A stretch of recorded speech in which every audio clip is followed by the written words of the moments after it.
আসসালামু আলাইকুম। আশা করি ভালো আছেন সবাই। আজকে আপনাদের সাথে দুবাই বুর্জ খলিফার পাশে যে স্কাই ভিউটা আছে, স্কাই ভিউ এবং স্কাই ব্রিজের উপর যে হাঁটতে হয় যে আপনারা দেখতে পাচ্ছেন আমি হেঁটে বেড়াচ্ছি, ঠিক আছে? এটা লাস্ট এপিসোডটা শেয়ার করতেছি। এই যে আমি এখন গ্লাসের উপরে বসে আছি, ঠিক আছে? ৫২ তলার উপরে। দেখতে যেমনটা ভয়ঙ্কর বাট যাদের এই ধরনের থ্রিল করা জিনিসগুলো খুব পছন্দ তাদের আশা করি খুব ভালো লাগবে। পিছনে দেখতে পাচ্ছেন বুর্জ খলিফার ওই সাইডটা দেখা যাচ্ছে আর আমি গ্লাসের উপর দিয়ে হেঁটে বেড়াচ্ছি। এটা ছিল আমাদের লাস্ট এপিসোড। এই হলো গিয়া গ্লাসের গ্লাস ওয়াক করে বেড়াচ্ছি আমি আর কি, ঠিক আছে? নিচে দেখা যাচ্ছে হাইওয়ে প্লাস গাড়িগুলো খুব সুন্দর করে সাজানো আছে।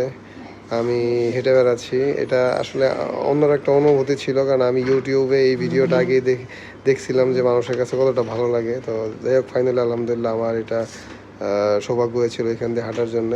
তো যাই হোক, নেক্সট এপিসোডে আমি আপনাদেরকে ডেজার্ট সাফারিতে যে গিয়েছিলাম, ডেজার্ট সাফারির পার্টগুলা কীভাবে করে গাড়ি বুক করতে হয় বা প্যাকেজটা নিতে হয় ওই জিনিসগুলো আমি শেয়ার করবো, ঠিক আছে?